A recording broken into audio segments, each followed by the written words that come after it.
The phone screen lit up while I was staring blankly at the dense rows of numbers on my computer monitor. My mom had sent a message, her tone leaving no room for argument. 7 o'clock tonight, Shangri-La Western Restaurant. Wear that red dress. Aunt Wang's introducing a young man, civil servant, stable job. I stared at the message for 3 seconds, then glanced at the date in the bottom right corner of my screen. It was Friday. I'd just finished a full week of overtime. My head was pounding. And all I wanted was to collapse into bed and scroll through my phone, but I knew my mom's temper. If I didn't show up, she'd nag me about it for a month straight. 26 years old, unmarried, earning $5,000 a month, renting a tiny 10-square-meter room in the city. My mom was convinced I was well on my way to becoming an old maid, and she was determined to introduce me to every eligible man within her reach. The last blind date had been a phone repairman who asked me, within the first 5 minutes, how much I made and whether I'd be willing to split the mortgage. The one before that was an insurance salesman who spent half an hour pitching me his products. I'd given up all hope when it came to blind dates, but I couldn't say no to my mom. At 6:30, I put on the red dress. I'd picked it up at a night market for 120 yuan. The fabric wasn't great, but the color was vibrant, and it made my skin look brighter. I stood in front of the mirror, applied a layer of lipstick, pulled my hair back into a ponytail, and studied my plain, unadorned reflection with a sigh. The Shangri-La Western Restaurant was in the city center. I took the subway, and by the time I got out, my heels had rubbed my ankles raw. When I pushed open the restaurant's heavy doors, a blast of air conditioning hit me, and I couldn't help but shiver. The place was enormous, with dim, intimate lighting and a candle flickering on every table. I scanned the room but couldn't spot the spot Aunt Wang had mentioned. My mom's message said third table by the window, but as I counted down the row of windowside tables, the third one was occupied by a man with his back to me. He was wearing a dark blue suit, and even from behind, I could tell he wasn't an ordinary person. I figured this had to be the right table, civil servants dressed formally. After all, nothing strange about that. I walked over, pulled out the chair, sat down, and gave the man across from me a smile. Hi, I'm Lin Yen Yen. The man looked up and for a moment, I froze. He was around 30, with sharp, sculpted features, deep-set eyes, a cold, commanding brow, a straight nose, and thin lips pressed into a firm line. His eyes were dark, like a bottomless well, carrying a natural air of scrutiny when they fixed on you. He wore a perfectly tailored dark blue suit, and the cufflinks on his sleeves caught the light with a silver gleam. This was no civil servant. A civil servant wouldn't have this kind of presence. He sat there like the entire restaurant belonged to him. He looked at me, his brow furrowing slightly, but he said nothing. My heart started racing, but I reasoned with myself. Aunt Wang had said he was a quiet, honest man.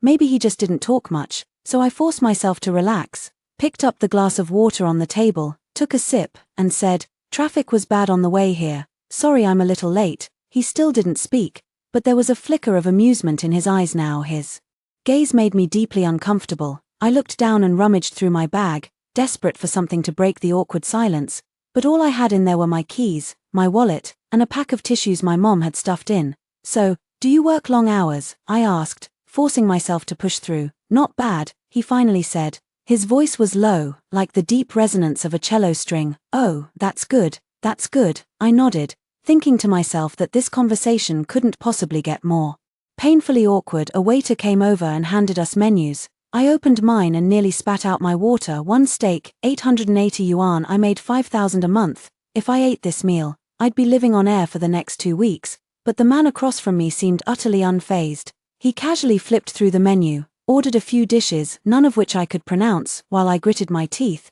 turned to the cheapest page, and ordered a salad. When the food arrived, I was so hungry I could feel my stomach pressing against my spine. The salad was just a few leaves of greens. I finished it in a few bites, then watched helplessly as the man across from me cut his steak with slow, deliberate precision. "Want a taste?" he asked suddenly. "No, no, I'm full," I said.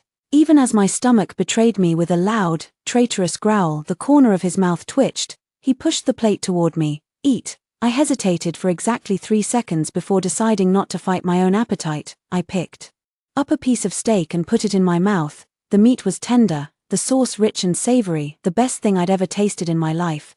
"Delicious," I blurted out. "This steak is amazing. It's Kobe beef," he said, his tone flat. "Oh, no wonder it's so expensive." I nodded and grabbed another piece. By the third bite, I realized I was being far too unladylike. I looked up to find him leaning back in his chair, wine glass in hand, watching me. I couldn't quite read his expression, but it definitely wasn't disgust. "Aren't you eating?" I asked. "I'll just watch you eat." The words caught me off guard, my face flushed, and I set down my fork. "Am I eating too much?" "No." He set down his glass. "You're very real." In the blind date world, real basically meant poor in a genuine way or hopelessly unsophisticated. I sighed inwardly, convinced this date was already a lost cause. Just then, a woman in a red cheongsam hurried over, her face full of apology as she looked at me. "Miss, I'm so sorry, but I think you might be at the wrong table. This is Mr. Gu's reserved table. Your blind date is over there." She pointed to a table in the corner. I followed her finger. A thin, bespectacled man was sitting there, clutching a menu, glancing at his watch every few seconds with a look of growing anxiety. My brain short-circuited. I looked at him, then at the man across from me, then back at the man in the corner. My face temperature shot from a comfortable 37 degrees straight up to a blazing 40. I sat at the wrong table. I stammered. "Yes, miss, this is Mr. Gu's private table," the cheongsam woman explained. Looking deeply uncomfortable, I shot to my feet, nearly knocking over my chair, grabbing my bag. I wished the floor would just swallow me whole. "I'm so sorry, so sorry. I made a mistake. I really..." "Wait," the man across from me spoke. His voice wasn't loud, but it seemed to suck all the air out of the room. He pulled out a business card and held it out to me. I took it mechanically. The name was embossed in gold lettering. GU Group, GU Beichen. I didn't move in business circles, but even I knew that name. The CEO of GU Group, worth tens of billions, a permanent fixture on financial news headlines. The man rumored to be cold, ruthless, and utterly indifferent to women. I had just gone on a blind date with the CEO of GU Group. No, wait, I had just wolfed down Kobe beef and salad in front of the CEO of GU Group. I felt like my face was hot enough to fry an egg. "Next time, I'll treat you," GU Beichen said. His tone as calm as if he were discussing a business deal. I didn't process it. "Next time, I'll formally take you out to dinner," he repeated, his gaze settling on my face. Not a blind date, my invitation. I opened my mouth, but no words came out. The cheongsam woman beside us had turned to stone. Even the bespectacled man in the corner was craning his neck to see what was happening. I have to go," I managed to stammer. "There's someone waiting for me over there." GU Beichen nodded, making no move to stop me. I practically fled from that table. When I reached the bespectacled man's table and sat down, my mind was still a complete blank. I didn't absorb a single word he said. All I registered was that he introduced himself as Mr. Wang, worked at the tax bureau, and asked me how much I made and whether I had any savings. I answered mechanically, but my eyes kept drifting back to that other table. GU Beichen had already picked up his knife and fork again, cutting into his steak with slow, deliberate movements, as if nothing had happened at all. That meal passed in a daze. Mr. Wang, on the other hand, seemed quite pleased. He said I was pretty, had a gentle personality, and that we could consider seeing each other again. I nodded along absent-mindedly, my thoughts entirely consumed by that gold-embossed business card. After dinner, Mr. Wang offered to walk me home. I declined. As I stepped out of the restaurant, the night breeze hit my face, and only then did I feel like I could breathe again. I looked down at the card in my hand. It had only GU Beichen's name and phone number, so minimal it didn't feel like the card of a CEO at all. I took a deep breath, tucked the card into my bag, and told myself that was the end of it, but my mom wasn't going to let it go. The moment I got home, my phone rang. "So, Aunt Wang said the young man was impressed with you." "Which one?" I asked. "The one Aunt Wang introduced, the Wang fellow, the one at the tax bureau." "Oh. Him. He's all right, I guess," I said vaguely. "What do you mean, all right? You're not getting any younger. Stop being so picky." My mom launched into her usual lecture. "Look at Xiao Li next door, 2 years younger than you, and her kid is already running around." I listened to her ramble on the other end of the line, but my mind kept drifting back to the way GU Beichen had looked at me. That look wasn't the way you'd look at someone who'd sat at the wrong table during a blind date. It was more like the way you'd look at something interesting. I shook my head, telling myself not to overthink it. People like him lived in a completely different world from mine. 3 days later, I was dozing off at my desk over a spreadsheet when my phone buzzed. An unfamiliar number. I answered, and a man's voice came through. "Miss Lin, hello, I'm Chen Ming, Mr. Gu's assistant. Mr. Gu would like to meet with you today at 3 in the afternoon. Would that be convenient?" It took me several seconds to process. Mr. Gu, which Mr. Gu Beichen, of the GU Group. My hand trembled.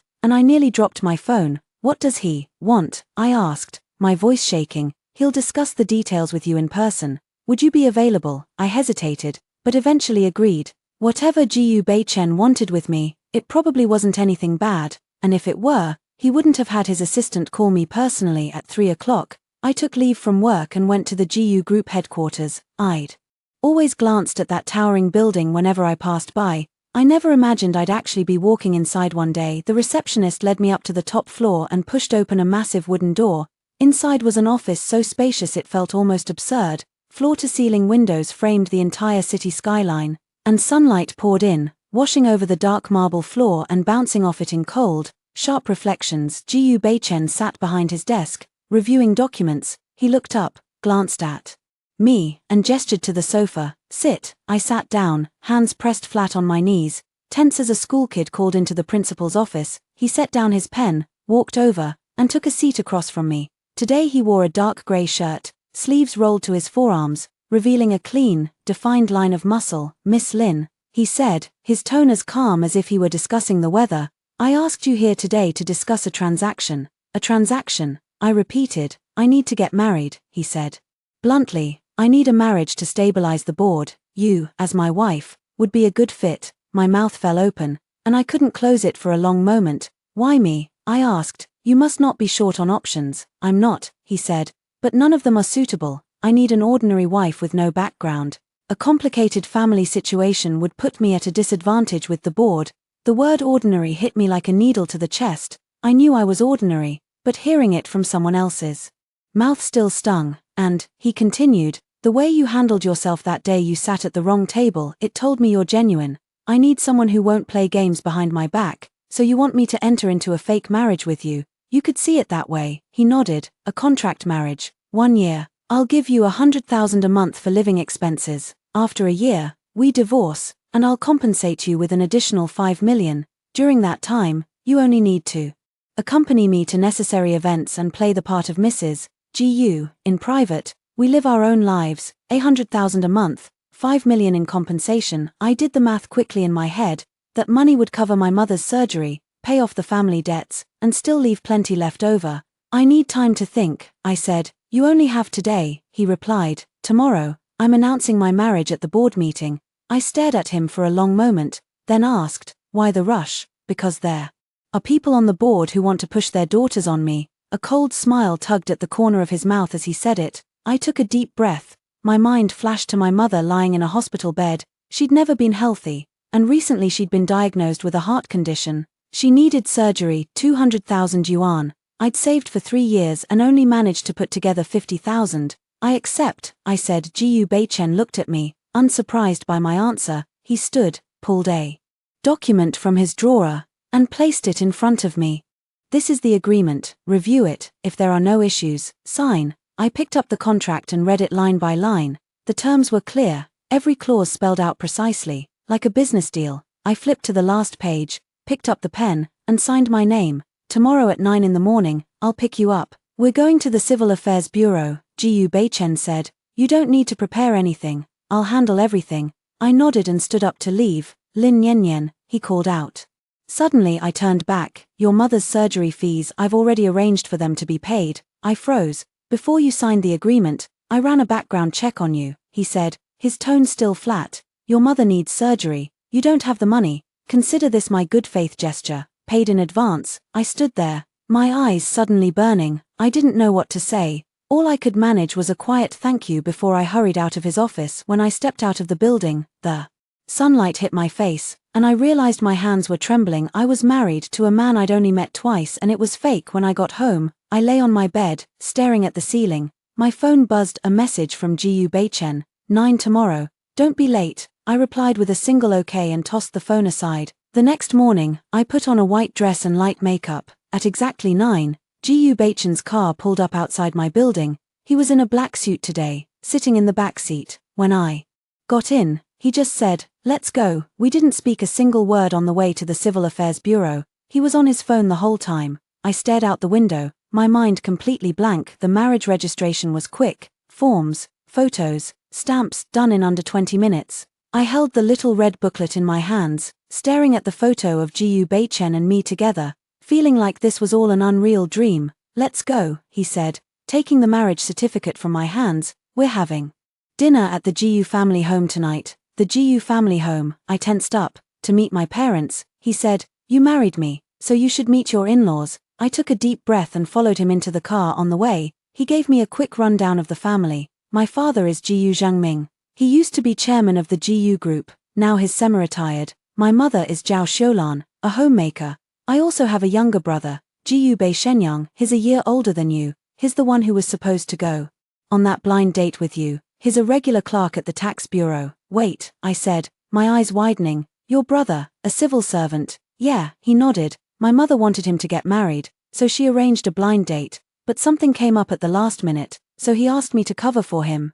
And then you sat at the wrong table." I didn't know whether to laugh or cry. So this was where it all started, a misplaced blind date. The car pulled through the gates of a villa and stopped in front of the main building. I followed Jiu Beichen inside. In the living room sat a middle-aged couple, along with a young man lounging on the sofa, a faint smirk playing on his lips. "Dad, Mom, this is Lin Yanyan, my wife," Jiu Beichen said, his tone as casual as if he were introducing a client. Gu's mother looked up, giving me a once-over with undisguised scrutiny. "So you're the girl who sat at the wrong table." My heart tightened, but I still managed a smile and a nod. "Hello, Auntie, call her Mom," Jiu Beichen said from beside me. I hesitated, then corrected myself. "Mom." She didn't respond. Instead, she turned to Jiu Beichen. "Your father told me you're marrying for the board, but I'll say this now, this family isn't a door just anyone can walk through." "Enough," Gu's father cut in, his voice low. "He's brought her home, don't waste your breath on useless talk." He looked at me, his gaze a bit warmer.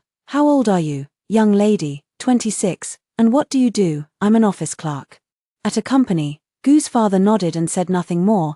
Then Jiu Bei Shenyang spoke up. "Sister-in-law, my brother went to my blind date for me that day, and you ended up snatching him away. Fate really does work in mysterious ways." He said it with his eyes lingering on me in a way that made me deeply uncomfortable. Dinner was at the GU residence, a table full of dishes, each one as exquisite as a work of art. I sat next to Jiu Beichen, carefully picking at my food, afraid to say too much. Gu's mother kept a stony expression the whole time, occasionally tossing a question my way in an icy tone. "What does your family do?" she asked. "My mother is a retired factory worker. My father, he passed away early. And your mother now, she's in our hometown. Her health isn't great." Gu's mother let out a dismissive HMPH and said nothing more. Gu's father, on the other hand, asked a few questions about my job and even offered to let me work at the GU group. I politely declined, saying I was happy at my current company. After dinner, Jiu Beichen led me upstairs. He showed me to a guest room and said,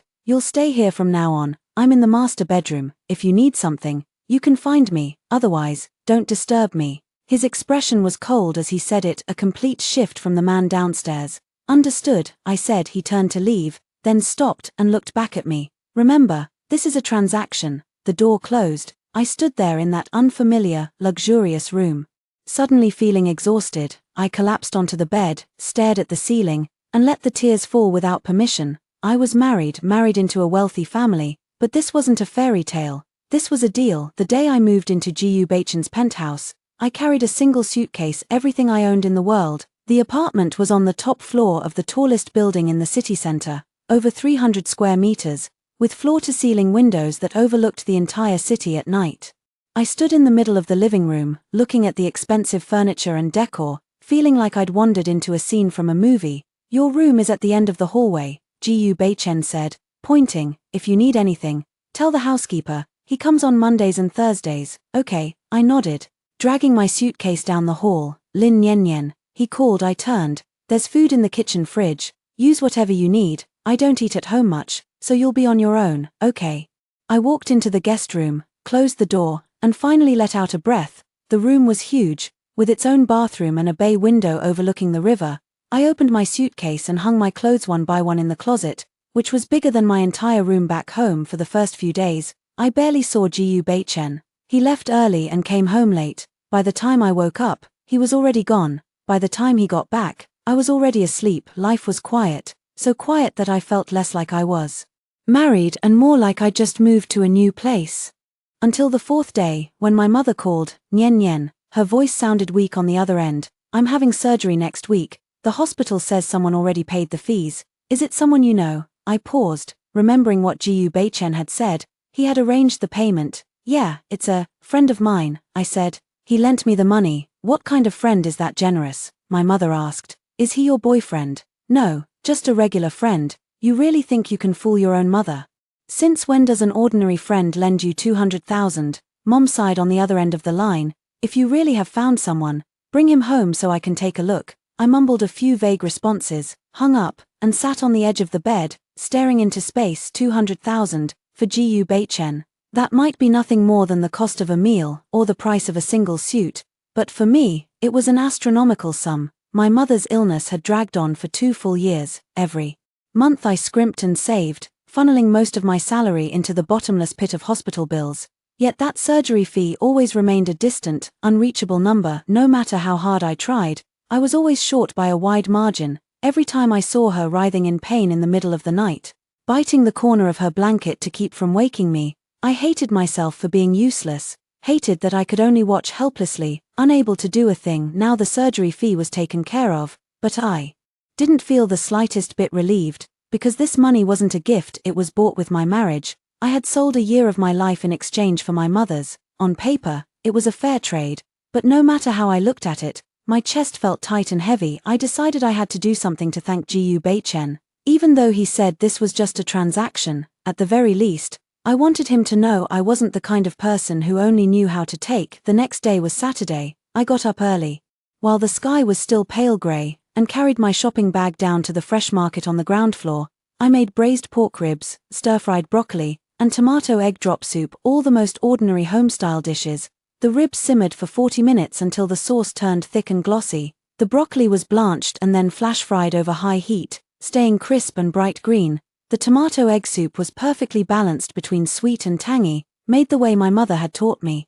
I packed everything into an insulated lunchbox, hailed a cab, and headed to GU Corporation. At the front desk, the receptionist recognized me, her expression turning subtle. Miss Lin, are you here to see President GU? Yes, I'm bringing him lunch, I said. She hesitated for a moment, then let me through. I took the elevator to the top floor, and the moment the doors slid open, I heard an angry voice coming from the conference room. Who wrote this report? The data is ridiculously wrong. Are you all just coasting on your salaries? It was Gu Beichen's voice. It carried a suppressed fury, like the low rumble of thunder before a storm. I stood in the hallway, caught between advancing and retreating. The lunchbox in my hand suddenly felt scalding hot, and I almost turned around to flee. His assistant, Chen Ming, spotted me and hurried over, lowering his voice. Miss Lin, what are you doing here? I came to bring him lunch. I held up the lunchbox, my voice sounding weaker than I intended. Chen Ming glanced toward the conference room,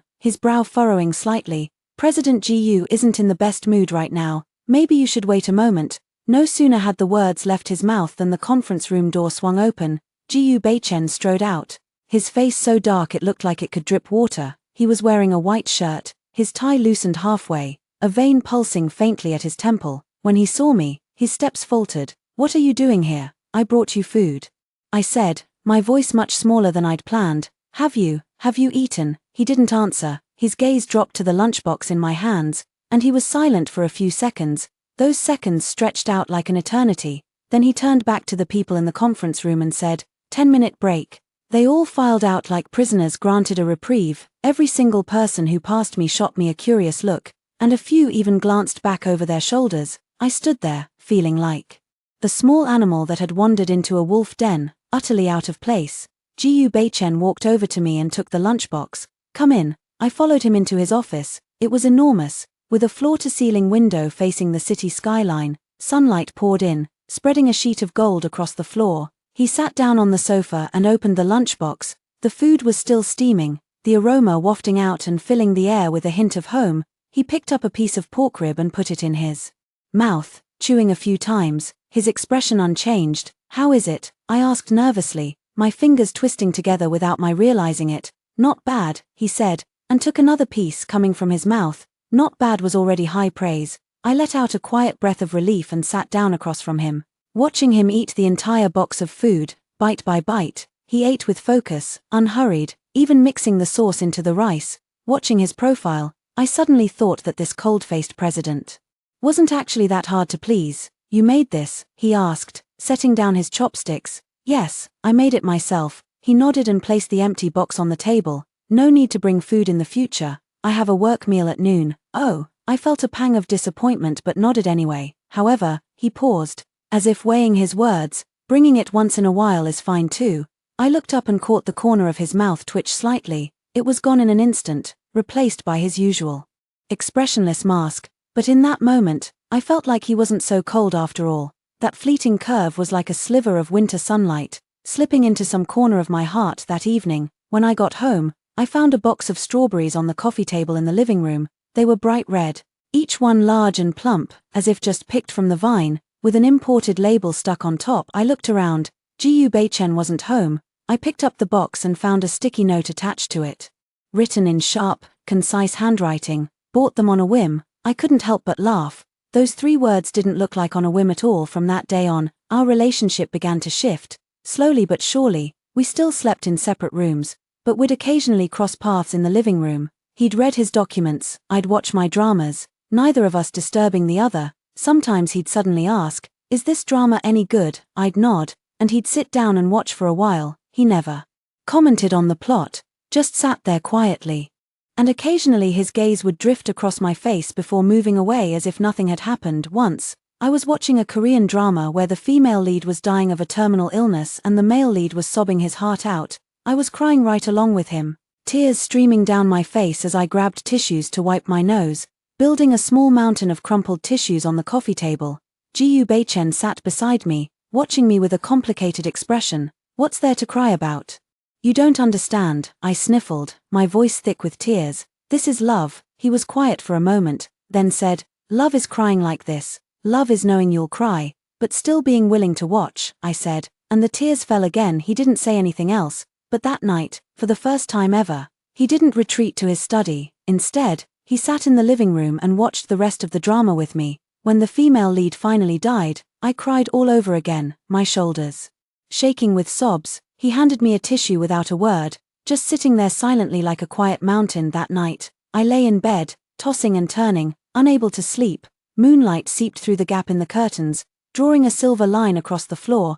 I stared at that sliver of light, my mind full of him. I told myself this was just a transaction, we couldn't take it seriously. But when I thought of the way he handed me those strawberries, the way he sat on the sofa watching dramas with me, the warmth of his fingers when he passed me that tissue, the wall in my heart seemed to be loosening, like ice on a river in early spring, still looking solid on the surface, but already cracking underneath. The day of my mother's surgery, I took leave from work and went to the hospital. The operation went smoothly. The doctor said she was recovering well and could be discharged after a few more days of observation. I sat by her bedside, holding her hand, looking at her pale face, my heart aching and warm at the same time. Her fingers were thin, her knuckles prominent, her skin etched with the lines of time. I gently traced those lines, as if trying to channel my warmth into her. "Nyen Nyen, that friend who paid for your surgery, what exactly is your relationship with him?" Mom brought up the topic again, her voice weak but her eyes sharp as knives. "We're just friends, really," I said. "Since when does a friend pay 200,000 for you?" Mom didn't believe me. "Don't try to fool your mother. I may be old, but I'm not senile. Did you sign some kind of agreement with him?" My heart lurched, skipping a beat. For a second, I thought she knew something, but I steadied my expression and forced a smile. "No, it's just a favor between friends." "Then you need to thank him properly," Mom said. "Take him out for a meal, or do something nice for him." I nodded, but inside I was thinking, how was I supposed to thank Gu Beichen? He lacked nothing. Anything I gave him would seem cheap. He lived in a 300 square meter penthouse, drove a luxury car worth millions, had a net worth in the tens of billions. What could I, a lowly clerk earning 5,000 a month, possibly offer him? That evening, I went back to the apartment and cooked an elaborate dinner, waiting for Gu Beichen to come home. He arrived earlier than usual. When he walked in and saw the table full of dishes, he froze for a moment, for dishes and a soup were laid out: steamed sea bass, sweet and sour pork, garlic stir-fried water spinach, cold dressed wood ear mushrooms, and a pot of winter melon pork rib soup. I had carefully set out the bowls and chopsticks, even folding the napkins into triangles. "What's the occasion?" he asked, pausing mid-motion as he took off his suit jacket. "My mother's surgery was successful," I said. "I wanted to thank you." He looked at me, something flickering in his eyes. He took off his jacket and sat down at the table. I ladled him a bowl of soup. He took a sip and nodded. Not bad. You seem to be in a good mood today. I asked tentatively. He said. The board meeting is settled. That's good. I smiled and picked up a piece of fish, placing it in his bowl. Eat more. He looked up at me, his gaze complicated. In that moment, I felt like the icy line between us had blurred, just a little, like ice on a winter river, melting from underneath by the spring water after dinner. As I was clearing the dishes, my phone buzzed. It was a message from Mom, saying a relative was coming to the city and wanted me to pick them up from the station. I glanced at the time. It was almost 9 o'clock. I replied, Mom, I'm too tired today. Can I pick them up tomorrow instead? Mom texted back, they've already arrived. You can't just leave them waiting at the station. Can you? I sighed and was about to change clothes when Jiyu Beichen came out of his study and saw me putting on my jacket. Going out? Yeah, a relative of my mom's arrived. She asked me to pick them up from the station. I'll drive you, he said. No, I'll just take a cab. It's late, not safe. He grabbed his car keys. Let's go. I hesitated for a moment, then followed him downstairs. He drove a black Mercedes, its body gleaming coldly under the streetlights. I sat in the passenger seat, watching the cityscape blur past the window, a strange feeling stirring in my chest. Do you treat everyone this well? I asked. He didn't answer, just kept his eyes fixed on the road ahead. The silence inside the car hung between us like a thin veil. What I mean is, I continued, my voice tightening, paying for my mother's surgery, driving me out to pick someone up. None of this is in the contract. So, he said, so, why are you doing all this? The car stopped at a red light. He turned to look at me, his gaze deep, like a well with no visible bottom. Because you're my wife. Fake, I said. Fake is still wife, he said, then pressed the accelerator and the car moved on. I leaned back in my seat, my heart pounding like a war drum. The neon lights outside flickered past frame by frame, casting his profile in shifting shadows. I gripped the seatbelt, my fingers going slightly numb. At the station, I found the relative, a distant cousin aunt in her 50s, loaded down with bags and bundles. When she saw Jiyu Beichen's car, her eyes went wide. Nian, is this your boyfriend? No, he's I faltered, not knowing how to introduce him. I'm her husband, Jiyu Beichen said, taking the aunt's luggage and loading it into the trunk. The aunt's mouth fell open and stayed that way for a long time. I stood beside her, my face burning so hot I wished I could crawl into a hole in the ground. After dropping the aunt off at her hotel, we drove home. On the way, I stole several glances at Jiyu Beichen. He drove with focus, his sharp profile cutting through the shifting light and shadow of the street lamps. His fingers rested on the steering wheel, knuckles defined, as if carved from stone. Thank you, I said. You've said that many times already, he replied. But I mean it, I said. Thank you for paying for my mother's surgery. Thank you for driving me out tonight. Thank you for, enough. He cut me off. If you keep thanking me, I'm going to start feeling embarrassed. I couldn't help but laugh. It was the first time I'd seen this side of him, a little awkward, a little endearing, the cold-faced president who slammed tables and yelled at people in meetings, actually getting embarrassed. When we got home, I walked into my room and was about to close the door when he called out, Lin Nian. He stood in the hallway, holding something in his hand. For you. I took it. It was a box of chocolates. The packaging was exquisite, a deep blue box with gold-embossed French lettering. A client gave it to me. I don't eat sweets, he said, then turned and walked away. I stood there holding the box of chocolates, the corners of my mouth lifting beyond my control. The warm yellow light of the hallway fell on his retreating back, gilding it like a layer of gold. That night, I lay in bed, opened the box, and ate one chocolate. The silky sweetness melted on my tongue, spreading all the way down to my heart. I closed my eyes, my mind filled with Jiyu Beichen's cold, expressionless face, and the awkward way he'd handed me those chocolates. I thought, I might really be done for. This transaction I was probably losing. The news of the charity gala came through Chenming 3 days ahead of time. He told me it was the most important public event of the Jiyu Group's year. Every board member, every business partner, every socialite worth knowing would be there, and as Mrs. Jiyu, I had to be there too.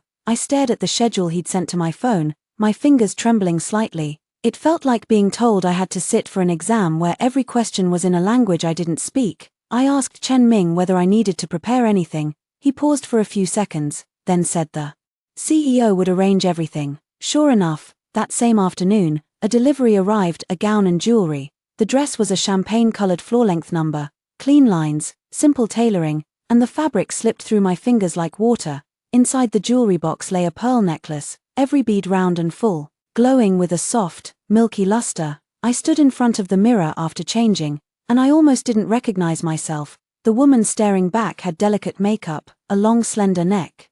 Like someone who just stepped off a magazine cover. Gu Beichen came to pick me up. His gaze lingered on me for a moment, just a beat, nothing more. He didn't say a word, only gave a slight nod and walked ahead. I gathered the hem of my skirt and followed, my heels clicking sharply against the marble floor. In the car, he was on his phone the whole time, going through documents, taking the occasional call in a cold, clipped tone. I sat in the passenger seat, watching the streetlights blur past the window, my stomach tied in knots. The gala was held at a 5-star hotel in the city center. The ballroom was a blaze of gold, crystal chandeliers hanging overhead, refracting 1,000 points of light. The moment I walked in on Gu Beichen's arm, dozens of eyes swung toward me at once. Whispers rippled through the crowd. People were sizing me up. The feeling of being scrutinized made my back go tight. I forced my spine straight, kept a composed smile on my face, while my palms turned slick with sweat. Gu Beichen worked the room with me in tow, table after table. His introduction was always the same, simple and spare. "This is my wife, Lin Yan." No extra words, but every time he said it, his hand would press lightly against mine, as if to say, "Don't be afraid." The reactions varied. Some people greeted us warmly, others had eyes that flickered with something I couldn't read. A few middle-aged women smiled with an expression that said far too much. I spotted Gu's mother in the crowd. She was wearing a dark green chipao, a string of jade around her neck, standing among a cluster of wealthy matrons, deep in conversation with a young woman.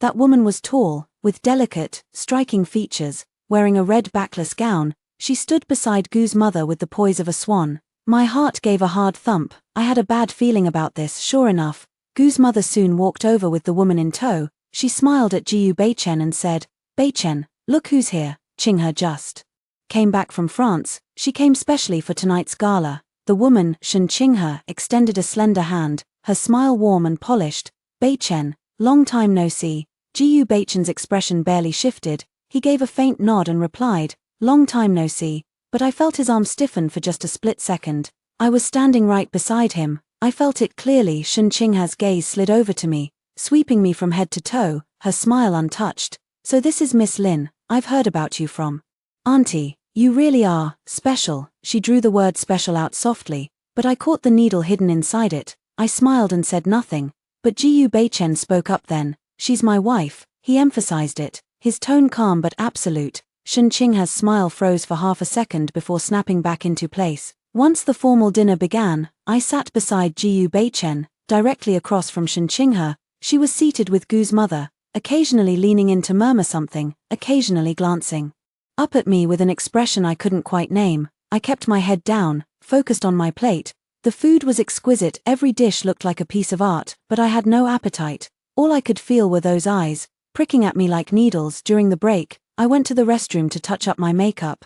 I'd just reached the corridor when I heard the click of heels behind me. I turned. Shen Qinghe stood a few steps away, a glass of red wine in her hand, watching me with a smile. "Miss Lin," she said, "can we talk for a moment?" I stopped and turned to face her. She walked closer until she stood in front of me, half a head taller, looking down at me. "You know, Beichen never used to eat desserts," she said suddenly, in the tone of someone sharing a secret. "He's cold about everything, even his tastes. Back when we were together, I always tried to get him to try a bite of tiramisu. He never would." I looked at her and said nothing. She went on, "But I heard he's started eating strawberries lately." How strange. Something rose in my chest, not anger. Exactly, more like the discomfort of being trespassed upon. I smiled and kept my voice as steady as I could. "People change, Miss Shen, or maybe some people just haven't met the right one yet." Her smile dimmed for an instant, then lifted again. But her eyes had gone colder. "Miss Lin certainly knows how to talk." She took a sip of wine, then let her gaze drift downward, landing on the pearl necklace at my throat. "That's a lovely necklace. Beichen has good taste." She paused, then added, "But that dress of yours, that's last year's style, isn't it? Beichen really should get his wife some proper outfits." She said it at just the right volume, loud enough for the people passing by to hear. A few of them stopped, their eyes sweeping over me. I felt heat climb up my face. my fingers unconsciously gripping the fabric of my skirt, but I took a slow breath and kept my composure. I looked up at Shen Qinghe and smiled. Miss Shen is so familiar with last year's styles. You must keep a close eye on these things, but honestly, it doesn't matter if clothes are old or new, what matters is that they're comfortable. That red dress of yours suits you beautifully, though the neckline is just a little low, you might catch a chill. Someone nearby let out a stifled laugh. Shen Qinghe's expression flickered for a moment, but she recovered quickly, raising her glass. Miss Lin has such a sense of humor. She turned to leave, but as she turned, her glass tipped. Almost theatrically, and the red wine splashed out, drenching the hem of my skirt. Dark crimson bloomed across the champagne fabric. Stark and ugly, I froze. Shen Qinghe clapped a hand over her mouth, her face a perfect mask of surprise. Oh, I'm so sorry, Miss Lin, I didn't mean to. Her expression was pure innocence. But there was a glint of satisfaction in her eyes. People all around turned to look. The whispers rose like a tide. I stared down at the stain spreading across my dress, my mind blank. Then an arm came from beside me, steady and firm, wrapping around my shoulder. I looked up. Jiyu Beichen stood at my side, his face cold as ice. He glanced at the wine stain on my skirt, then at Shen Qinghe, his gaze sharp as a blade. Shen Qinghe's smile visibly faltered, her mouth opened, as if she meant to explain, but Jiyu Beichen didn't give her the chance. He turned and gestured to the host standing nearby. His voice wasn't loud, but it cut through the entire ballroom like a knife. Bring me the microphone. The host blinked, then scrambled to hand it over. Jiyu Beichen took it, swept his gaze across the room, and spoke. Everyone, I'd like to introduce someone. His arm tightened around my shoulder. This is my wife, Lin Yanyan. She will be present at every public event the Jiyu group holds from now on, and if anyone has a problem with her. He paused, his eyes sliding coldly toward Shen Qinghe's direction. Then they have a problem with me. The room went dead silent. I stood beside him, my heart hammering so hard I thought it might leap out of my throat. His voice wasn't loud, but every word landed like a nail driven into wood. No one dared speak, even the sound of breathing seemed to shrink. Shen Qinghe's face went white as paper. She stood there in the crowd, the empty glass in her hand trembling slightly. Jiyu Beichen set down the microphone and looked at me. His expression was still severe, but his voice softened. Come on, I'll take you to change. He took my hand and led me through the crowd, out of the ballroom. I followed, pulled along in his wake, 100 eyes on my back. But I didn't look back. The changing room was a suite on the second floor of the hotel. Chen Ming had already sent up a new dress, hanging on a rack, nearly identical to the one I'd been wearing, but a better fit. I changed in front of the mirror and looked at my reflection. My eyes were slightly red. I wasn't about to cry, it was just that something was stuck in my chest, a pressure I couldn't name, part hurt, part something else. Jiyu Beichen stood by the window, his back to me, looking out at the city lights. He was silent for a long time before he spoke. I'll handle Shen Qinghe. I made a small sound of acknowledgement, not knowing what else to say. He added, stay away from her from now on. I listened to his cold tone, and something stirred in me, an emotion I couldn't quite identify. The words came out before I could stop them. You said all that in front of everyone tonight. Aren't you afraid of making enemies? He turned to look at me. For a moment, surprise flickered in his eyes, as if he hadn't expected that question. He paused, then said, you're my wife, that's a fact. Facts don't need to be afraid of anything. He said it flatly, like he was stating something completely ordinary, but I looked into his eyes, and my heart skipped a beat. On the drive home that night, the car was quiet. I leaned against the passenger seat, watching the city lights slide past the window, replaying the night's events over and over in my head. The way his arm had closed around my shoulder, the cold, sharp edge in his voice, the way he'd taken my hand and led me through the crowd, those images flickered through my mind like frames of a film, and something inside me slowly, quietly gave way. The car pulled into the underground garage. Jiyu Beichen killed the engine but didn't get out right away. He sat in the driver's seat, tapping his fingers on the steering wheel twice, as if lost in thought. I unbuckled my seatbelt and was about to open the door when he called out, Lin Yanyan. I turned to look at him. He wasn't looking at me. His gaze was fixed on the windshield ahead. His voice was low. What happened tonight won't happen again. I know, I said. He hummed in acknowledgement, and finally turned his head to look at me. The light in the car was dim, his expression hard to make out, but those eyes were startlingly bright in the darkness. He opened his mouth as if to say something, then just said, go on up. The moment I pushed open the car door, he suddenly spoke again. The strawberry thing, it's true. I froze, turning back to look at him. He was already out of the car, walking around to the trunk to grab something, his back to me. His voice muffled, "I don't eat desserts, but strawberries, I can eat." He shut the trunk with a thud and headed toward the elevator without looking back. I stood there, watching his retreating figure, and suddenly, I smiled. That night, I lay in bed, tossing and turning, unable to sleep.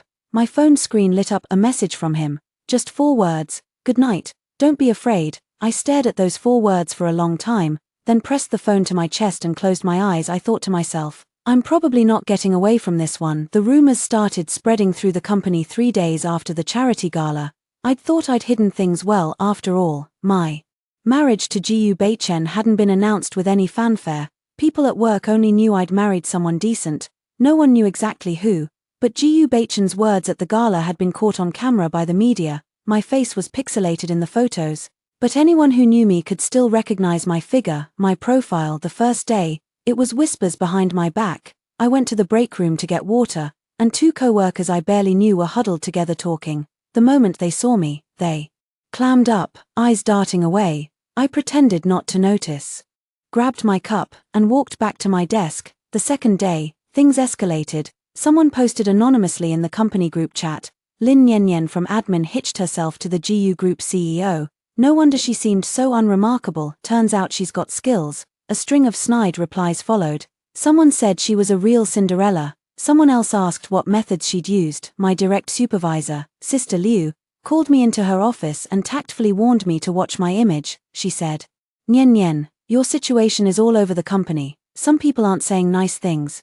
Just be aware." I nodded and said I understood. As I walked out of her office, I could feel countless eyes on my back. I took a deep breath, returned to my desk, and kept working. My fingers trembled slightly as I typed. The third day was the hardest. At lunch, I went to the cafeteria, set my tray down, and the people at nearby tables started picking up their trays and leaving, one after another, like I had the plague. I sat there alone, a plate of food barely touched in front of me, all the seats around me empty, as if an invisible circle had been drawn around me. I lowered my head and took a few bites, but I couldn't swallow. My throat felt blocked, like something was stuck in it. In the afternoon, I went to the restroom. From inside a stall, I heard 2 women talking outside. One said that Lin Yan heard her mom's lying in a hospital bed, and she's out here climbing the social ladder. The other said, "Exactly, who knows what the CEO sees in her? She's not even that pretty, probably has some shady tricks up her sleeve." They laughed, and their footsteps faded. I crouched in the stall, hand clamped over my mouth,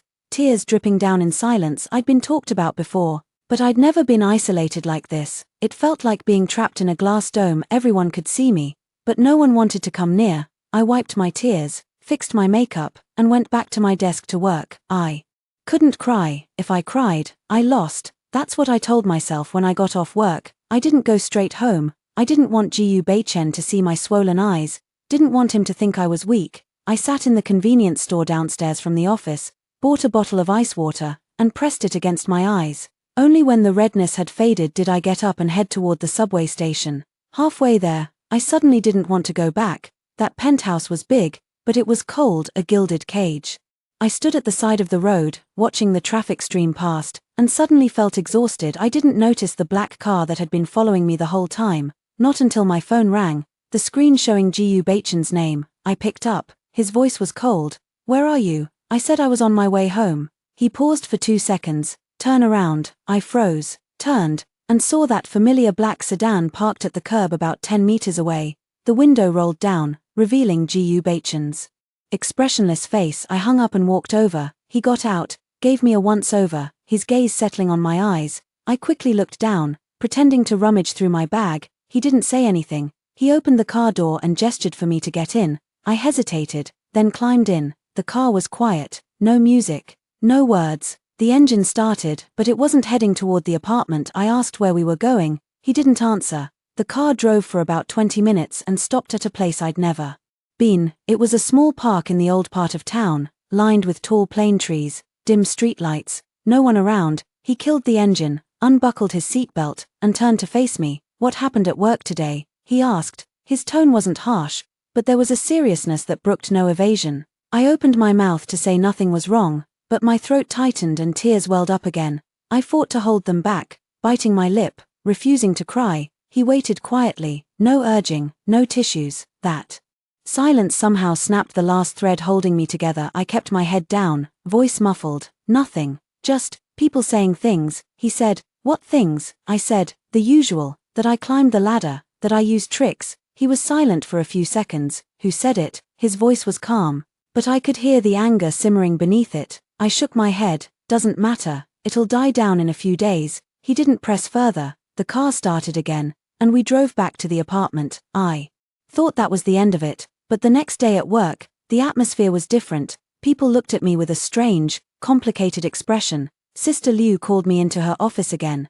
This time, her face was serious. She said, Nian Nian, Cha just put out a notice. 3 people in admin have been let go. I was stunned. I asked why. Sister Liu sighed. They didn't give specifics, but apparently it's related to spreading rumors. My heart sank. The first face that flashed in my mind was Gu Baichen's. I pulled out my phone, wanting to call him, my finger hovering over the screen. Then I stopped. I didn't know what to say. Ask if he did it. Was there even any point in asking that afternoon? I took leave early and took a cab straight to GU Group headquarters. The front desk tried to stop me. I said I was GU Baichen's wife. The receptionist blinked, made a phone call to confirm, then let me through. I took the elevator to the top floor and pushed open his office door. He was sitting behind his desk reviewing documents. He glanced up at me, unsurprised. Did you do it? I stood in front of him, my voice trembling. He set down the documents and leaned back in his chair, looking at me. Do what? I said. The 3 people at my company. Did you have them fired? He didn't deny it. He just said flatly, they spread rumors and disrupted company morale. Firing them was a routine personnel decision. I stared at him, a tangled mess of emotions surging in my chest: anger, hurt, and something else, something deeper. I said, can you stop interfering in my life? I told you, it was a small thing. I could handle it myself. When you do things like this, people will only think I got where I am because of you. They'll only think worse of me. His face turned cold. He stood, walked around the desk, and came to stand in front of me, looking down at me. His voice wasn't loud, but every word carried weight. You're my wife. I won't let anyone bully you. That's the bottom line. I said, we're just a contractual arrangement. Don't you think you're overstepping? The moment those words left my mouth, I saw something flicker in his eyes, like he'd been struck. He was silent for a few seconds, then his voice came out even colder. A contractual arrangement is still a relationship. As long as you hold the position of Mrs. Gu, I have an obligation to protect you. Protect me. I laughed, but my eyes were reddening. Do you think I'm so weak I need your protection? Do you think I married you just so you could have my back? My voice was shaking now, tears pooling in my eyes. Gu Baichen, I know I'm not from your world. I know I'm not good enough for you, but can you at least let me keep some dignity? I don't want people to think I got here by riding your coattails. I don't want them to say I'm just a sparrow that perched on a high branch. The tears finally fell. I turned my face away, not wanting him to see. The office was silent, save for the ticking of the clock on the wall. After a long moment, I heard him sigh. It was barely audible, almost lost in the air, but to my ears, it was deafening. He said, I'm sorry. I froze. I turned to look at him. His expression was still stern, but his brow was slightly furrowed, his lips pressed into a thin line. He seemed deeply unaccustomed to saying those 2 words. After they left his mouth, his whole body was tense. It's not that I think you're weak, he said, his voice much lower than before. It's just, I don't want to see you get hurt. He paused, as if weighing his next words carefully. In my whole life, there have been very few things I've wanted to protect. But you, I want to protect you. I stood there, tears streaming uncontrollably. I didn't know what to say. The anger inside me felt blocked, like something had lodged itself in my chest. I couldn't push it out, couldn't swallow it down. I turned to leave. He grabbed my wrist. His fingers were cold, but his grip was gentle, as if afraid of hurting me. What I did today, I didn't consider your feelings, he said. From now on, I'll ask you first. I kept my back to him, tears falling harder. I yanked my hand free and walked out of his office. Fast that night, I sat alone on the living room sofa, staring blankly into space.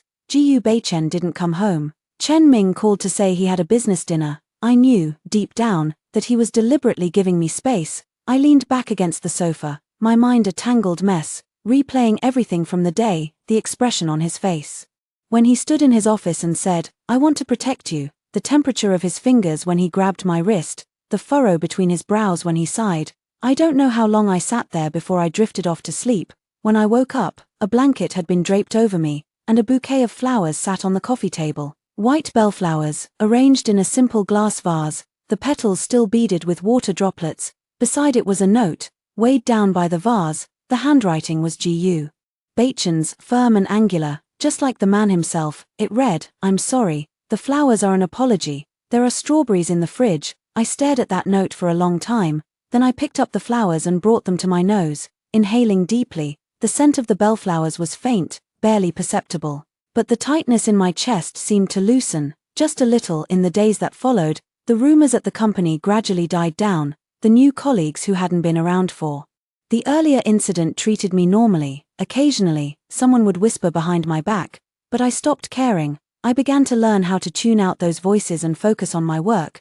But I knew something had changed, not for the worse, just different. For instance, G.U. Baichen started coming home for dinner every day after work. He ate very little, spending most of the time on his phone replying to messages, but he would sit across from me at the table, occasionally glancing up to look at me. He started keeping strawberries in the fridge, always replacing them with a fresh box before the old one was finished. On weekends, he would pretend to casually walk past the living room while I was watching my dramas, then awkwardly sit down, watch for a few minutes, and pretend he had something else to do before walking away. Those changes were so small that if you weren't paying attention, you'd never notice them. But I noticed. I saw every single one, and I stored them all in my heart. One evening, I was washing dishes in the kitchen when he suddenly walked in and stood behind me. I didn't turn around, but I could feel his gaze on my back. He was silent for a moment, then said, "My mom wants us to go back for dinner tomorrow." I said okay. He paused, then added, "If you don't want to go,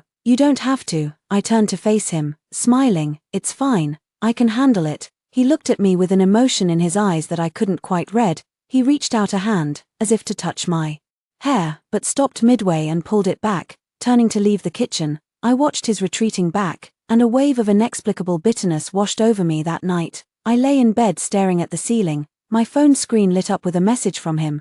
"Did you finish the strawberries?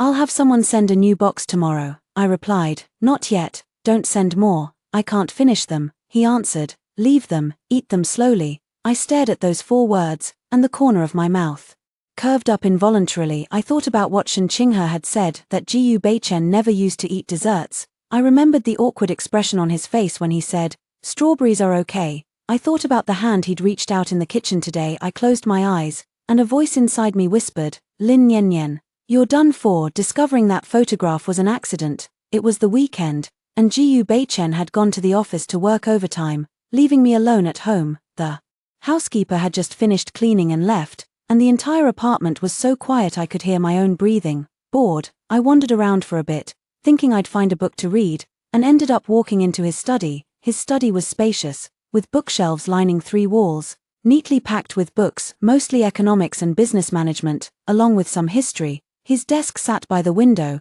its surface immaculate, holding only a laptop, a pen holder, and a few file folders. I scanned the shelves and spotted a few novels on the 3rd shelf, the kind of urban romance I liked, completely out of place among all those serious tomes. I stood on my tiptoes and pulled them out, noticing the pages were worn, as if they'd been flipped through many times. I casually opened one, and a photograph slipped out. It was printed on old-fashioned photo paper, the edges yellowed with age. The photo showed a girl in profile, standing beneath a cherry blossom tree, her long hair lifted by the wind, revealing half her face. Her features were delicate, her eyes gentle, a faint smile playing at the corners of her lips. I stared at that photograph, and my fingers went cold, not because the girl in the photo was beautiful, but because her profile bore a striking resemblance to mine. The same oval face, the same curve of the nose, even the same arc of the lips when smiling. I flipped the photo over. On the back, written in neat penmanship, was a single line, "Spring 2009, beneath the cherry blossom tree." No name, no signature, just that one line. I tucked the photo back into the book and returned it to its place. I told myself not to overthink it. Maybe she was a relative, maybe a friend, but that profile lingered in my mind, like a thorn lodged in my heart. I sat in the study chair, staring out the window at the sky, one thought churning over and over. I look like her. Did he marry me because of her? Over the next few days, I began to deliberately distance myself from him. When he talked to me, I answered with vague murmurs. When he sat In the living room, I retreated to my room. When he asked what I wanted to eat, I said whatever and fell silent. He probably sensed something was off, but he didn't ask. The atmosphere between us grew strange, like an invisible membrane separating us, neither of us able to reach the other. On the fourth night, he finally couldn't hold it in anymore. I was coming out of the study to head to my room when he stood in the hallway, blocking my path. He looked at me with an emotion I'd never seen before, something between confusion and irritation. He asked, "What's wrong with you these past few days?" I said nothing was wrong. He said, "Your face says otherwise." I kept my head down, avoiding his gaze, and tried to sidestep around him. He reached out and pressed his hand against the wall, barring my way. "Lin Yen Yen, look at me." His voice was low, carrying a weight that brooked no resistance. I lifted my head to meet his eyes, and my own were already red. He froze for a moment, his brow furrowing. "What is going on with you?" I pulled the photograph out of my pocket. I'd been hesitating all week about whether to show it to him, but at that moment, I didn't care anymore. I held it up in front of him, my voice trembling. "Who is this?" He glanced at the photo, and his expression shifted for a split second. It was subtle, but I caught it. "You went through my things," he said. His tone was calm, but I knew he was holding back. I said, "I didn't mean to, it fell out of a book." He was silent for a long moment, then reached out and took the photo, looking down at the girl in the picture, his gaze turning complicated. "Her name is Sue Wn," he said, his voice soft. "She was my senior in university." Hearing him speak that name, something slammed hard against my chest. I forced my voice to stay steady. "You married me because I look like her, didn't you?" He lifted his head to look at me, a flicker of shock in his eyes before it shifted into something else. He said, "No." I said, "Don't lie to me. Look at yourself, look at how much I resemble her. When you first met me, was it because of this too?" He didn't answer right away. His silence was like a knife, slowly slicing through my heart. I took a step back, my back hitting the wall, the cold surface sending a shiver through me. I said, "So I'm just a replacement, right? You brought me in to play a part because I look like the person in your heart, so when you look at me, at least it doesn't hurt as much." "Enough." His voice suddenly rose, carrying a fury I'd never heard from him before. He stared at me, his eyes bloodshot. "You don't know anything. Don't jump to conclusions." I was stunned into silence by his outburst. He took a deep breath, as if trying to steady himself. He turned and walked into the study, and I followed, watching him stand by the window with his back to me, his shoulders tense. It was a long time before he spoke. "She was the person I secretly loved in university," he said.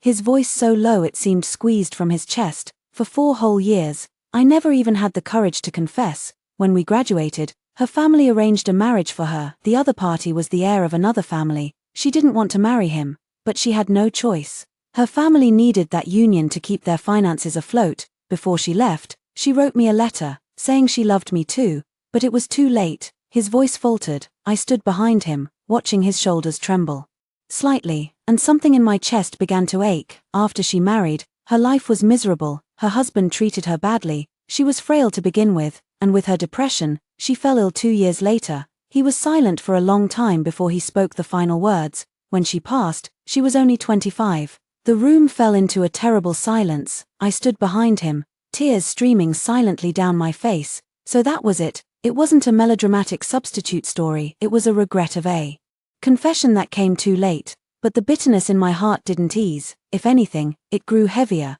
because the grief he was holding back in his voice was more unbearable than any violent emotion. "I admit, when I first met you, I did think of her." He turned to face me, his eyes slightly red. "Your profiles do look a bit alike, but that was the only time. After that, what I saw was Lin Yen Yen, not anyone else." I looked at him, unable to speak. His gaze was honest, without evasion, without concealment. He took a step closer, his voice softer than before. "I married you, not because you look like her. It's because the way you eat is so genuine, the way you speak is so direct, and when you smile, your eyes curve into crescent moons. It's because when you got wine splashed on you at the gala, you didn't cry, and when you were isolated at the company, you didn't give up. It's because you stuff the fridge full of strawberries and then pretend you didn't eat them yourself." When I heard that last part, I couldn't help but laugh through my tears. He smiled too, faintly, but he did smile. He reached out his hand, hesitated for a moment, and then gently wiped the tears from my face. His fingertips were rough, carrying a faint warmth, and the moment they touched my skin, my heart skipped a beat. "I'm sorry, I shouldn't have kept it from you," he said, his voice low. as if he had weighed the words for a long time before speaking. That matter, I've never mentioned it to anyone. You're the first, I sniffled, my voice muffled and nasal. Then why didn't you tell me sooner? He was silent for a moment, his gaze falling on the coffee table, as if searching for the right words. Because I didn't know how to bring it up. I'm not used to talking about myself with others. I looked at him, and the tightness in my chest slowly loosened, like a wad of cotton stuck in my chest being pulled away bit by bit, making it easier to breathe. But I still asked, my voice soft. When you look at me now, do you still think of her? He looked at me, studying me seriously for a long time. That gaze seemed to pierce into the depths of my heart, without flinching, without hesitation. Then he shook his head. No, you're different from her. You're you. He paused, then added, you're more stubborn than her, cry more easily than her, and you're prettier than her. His last sentence made me blush. The heat spread from my ears to my cheeks, and I quickly lowered my head, pretending to straighten my clothes, not letting him see my expression. But I knew he saw it anyway. He sees everything, he said. So, you're not mad anymore, I said. Who's mad? I'm just a little upset, he said. Upset about what? I said. Upset that you liked someone else before, and that I didn't meet you sooner. He froze for a moment, then let out a low chuckle. That was the first time I heard him laugh, soft, like a breeze skimming the water's surface, but it sounded wonderful. I looked up at him, and a hint of a smile still lingered at the corners of his mouth, a stark contrast to his usual cold demeanor. Those eyes, usually frosted over, now held a trace of warmth. My heart beat faster, so fast I was afraid he might hear it. That night, we sat in the living room and watched a movie together. It was an old film he pulled from the bookshelf, about a couple's journey from campus to the working world. The picture was slightly yellowed, the score soft, as if drifting in from far away. I leaned against one end of the sofa, he leaned against the other. With the distance of a cushion between us, that distance wasn't too far or too close, but it made me feel at ease. Halfway through the movie, he suddenly reached out, picked up a strawberry, and handed it to me. I took it, took a bite, and the sweet and sour juice melted in my mouth, like the taste of this night. I said. You really never ate desserts before, he said. I said. And now, he was silent for a moment, as if seriously considering the question. Now I can have a little. I pushed the strawberry box toward him. Then try one. He hesitated, picked one up, and took a small bite. I watched his expression and asked, how is it? He frowned, swallowed, and said, too sweet. I laughed. No way, it's clearly sweet and delicious. He watched me laugh, and his gaze softened. That softness was a world apart from his usual cold hardness, like a lake hidden beneath ice finally letting a sliver of warmth through. That voice inside me spoke up again. Lin Yen Yen, you're really done for. By the time the movie ended, I was already half asleep leaning against the sofa. In a daze, I felt someone draping a blanket over me, followed by a very soft sigh. That sigh seemed to hold many unspoken words, yet also nothing at all. I half opened my eyes and saw Jiyu Beichen standing by the sofa, looking down at me. His expression was hard to make out in the dim light, but his eyes shone like stars. He said, "Good night." I hummed in response and closed my eyes again. Before my consciousness sank into darkness, I felt his fingers gently brush the stray hairs from my forehead, the touch so light, as if afraid of waking a dream. That night I had a dream. In the dream, I stood beneath a cherry blossom tree, petals falling in flurries like a pink snow. Across from me stood a blurry figure. I couldn't make out his face, but I knew he was smiling at me. That smile was warm, as if we'd known each other for years. I tried to walk toward him, but my feet felt nailed to the